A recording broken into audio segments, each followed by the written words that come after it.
আসসালামু আলাইকুম ওয়া রাহমাতুল্লাহ।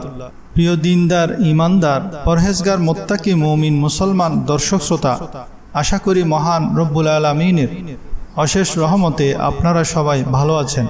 আমি সাক্ষ্য দিচ্ছি যে আল্লাহ ছাড়া কোনো মাবুদ নাই। হযরত মুহাম্মদ সাল্লাল্লাহু আলাইহি ওয়াসাল্লাম আল্লাহর বান্দা ও তার রাসূল। প্রিয় দর্শক, রাতে ঘুমানোর আগে আল্লাহর এই নাম পাঠ করলে আপনি আল্লাহর কাছে যা চাইবেন আল্লাহ আপনাকে সাথে সাথে তা দান করবেন ইনশাআল্লাহ। যদি আপনি চাকরি চান, চাকরি পাবেন। যদি ব্যবসায় সফল হতে চান, তাহলে ব্যবসায় সফল হবেন। যদি আপনি সম্পদশালী হতে চান, তাহলে আল্লাহ আপনাকে সম্পদের অধিকারী করে দিবেন। যদি আপনি বিবাহ করতে চান, বিবাহের ব্যবস্থা করে দিবেন। যদি মানুষের ভালোবাসা চান, মানুষের ভালোবাসা পাবেন। যদি আপনি বিদেশ যেতে চান, বিদেশ যেতে পারবেন। যদি ভালো রেজাল্ট অর্জন করতে চান, ভালো রেজাল্ট অর্জন করতে পারবেন। যদি আপনি সুস্থতা চান, তবে আল্লাহর অশেষ কুদরতে আপনি সুস্থতা অর্জন করতে পারবেন। যদি আপনি গুনাহ মাফের জন্য দোয়া করেন, তবে গুনাহ মাফ হয়ে যাবে। প্রিয় দর্শক, আল্লাহর এই নাম এত ফজিলতপূর্ণ, এত গুরুত্বপূর্ণ, এত পাওয়ারফুল যে এই গুণবাচক নাম রাতে ঘুমানোর আগে পাঠ করলে এক কথায় আপনার দুনিয়াতে চলতে ফিরতে, উঠতে বসতে যা দরকার আল্লাহ আপনাকে তাই দান করবেন। আপনার দোয়া আল্লাহ তাআলা বিদ্যুৎ গতিতে কবুল করবেন। এই নামের বিস্ময়কর ফজিলত এবং এই নাম ডাকার নিয়মকানুন জানার জন্য আলোচনাটি শেষ পর্যন্ত শোনার অনুরোধ রইল। ঘুমানোর আগে ওজিফাটি করার নিয়ম হলো, প্রথমে 3 বার দরুদ শরীফ পড়বেন। দরুদ শরীফ যেটা নামাজে পড়েন সেটাও পড়তে পারেন। আল্লাহুম্মা সাল্লি আলা মুহাম্মাদিন ওয়া আলা আলি মুহাম্মাদ কামা সাল্লাইতা আলা ইব্রাহিমা ওয়া আলা আলি ইব্রাহিমা ইন্নাকা হামিদুম মাজিদ। আল্লাহুম্মা বারিক আলা মুহাম্মাদিন ওয়া আলা আলি মুহাম্মাদ কামা বারাকতা আলা ইব্রাহিমা ওয়া আলা আলি ইব্রাহিম ইন্নাকা হামিদুম মাজিদ। তারপর 3 বার সূরা ইখলাস পড়বেন। বিসমিল্লাহির রহমানির রহিম। কুল হুয়াল্লাহু আহাদ আল্লাহুস সামাদ লাম ইয়ালিদ ওয়া লাম ইউলাদ ওয়া লাম ইয়াকুল লাহু কুফুয়ান আহাদ। কুল হুয়াল্লাহু আহাদ আল্লাহুস সামাদ লাম ইয়ালিদ ওয়া লাম ইউলাদ ওয়া লাম ইয়াকুল লাহু কুফুয়ান আহাদ। এরপর সূরা ইখলাসে আল্লাহর 2টি নাম আছে, তা হলো আল্লাহুস সামাদ, আল্লাহুস সামাদ। এই আল্লাহুস সামাদ নামটি 11 বার পড়বেন।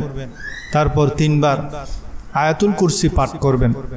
আল্লাহু লা ইলাহা ইল্লা হুয়াল হাইয়ুল কাইয়্যুম লা তাখুযুহু সিনাতুন ওয়া লা নাওম লাহু মা ফিস সামাওয়াতি ওয়া মা ফিল আরদি মান যাল্লাযী ইয়াশফা'ু ইনদাহু ইল্লা বিইযনিহি ইয়া'লামু মা বাইনা আইদিহিম ওয়া মা খালফাহুম ولا يحيطون بشيء من علمه إلا بما شاء وسع كرسيه السماوات والأرض ولا يعوده حفظهما وهو العلي العظيم।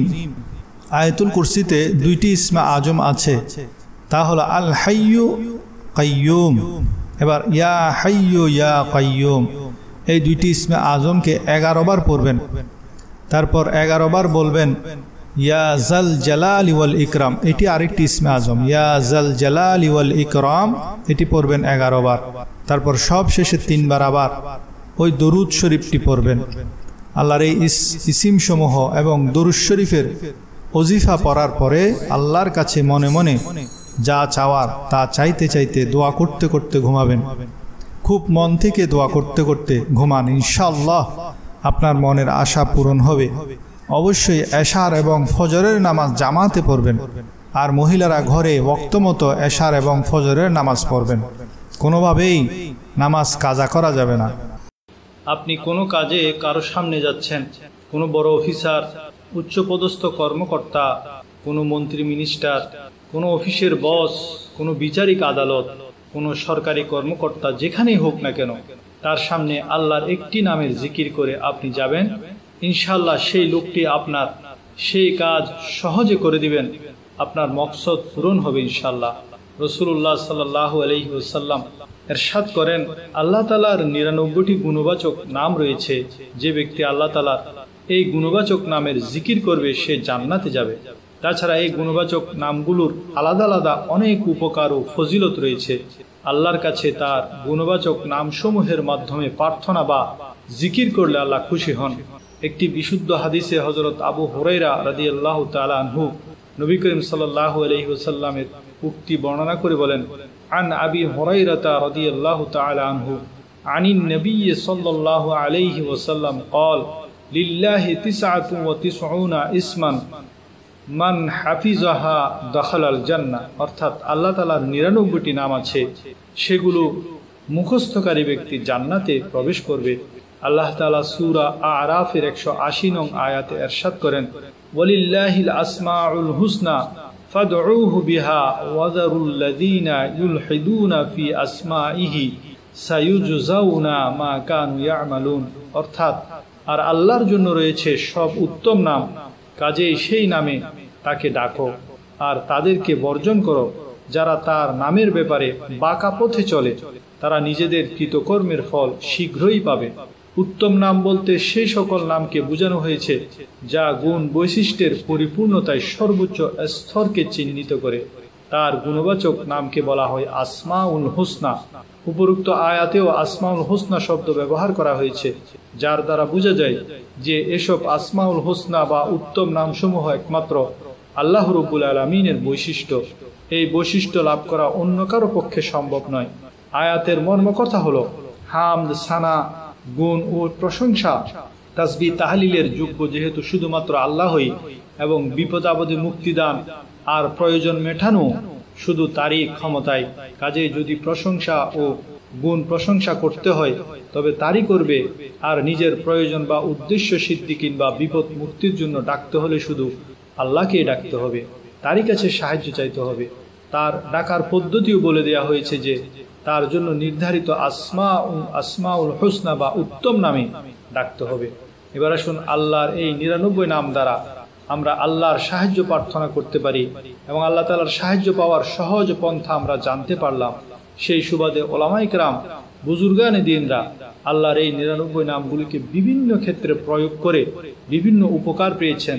তার মধ্যে একটি বড় উপকার হলো যখন কোনো কাজ খুব জরুরি হয়ে যায়, কোনো বড় অফিসার কিংবা উচ্চ পদস্থ কর্মকর্তার শরণাপন্ন হতে হয়, কোনো কাজের সুপারিশ নিয়ে যেতে হয়, কিংবা কোনো আদালতে বিচারকের সামনাসামনি উপস্থিত হতে হয়, কিংবা অফিসের বসের কাছে ছুটি হতে শুরু করে যে কোনো বিষয়ের আবেদন নিয়ে যেতে হয়।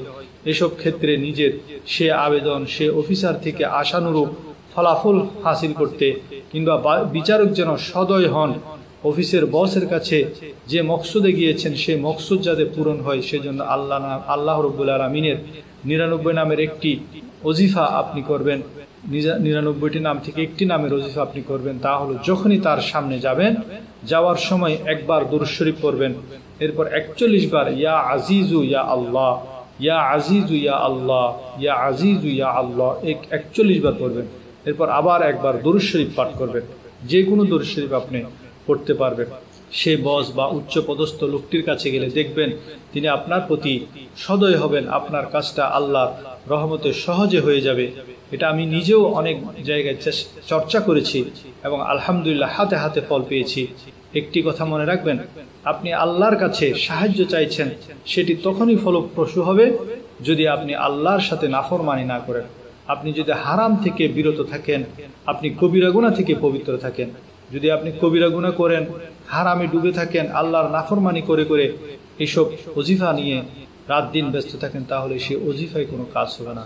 শর্ত হলো আল্লাহর নাফরমানি থেকে বিরত থাকতে হবে, হারাম থেকে বিরত থাকতে হবে এবং আল্লাহ রাব্বুল আলামিনের প্রতি পরিপূর্ণ আস্থা রাখতে হবে এবং কবিরা গুনাহ থেকে পবিত্র থাকতে হবে। আল্লাহ রাব্বুল আলামিন আমাদেরকে আমল করার তৌফিক দান।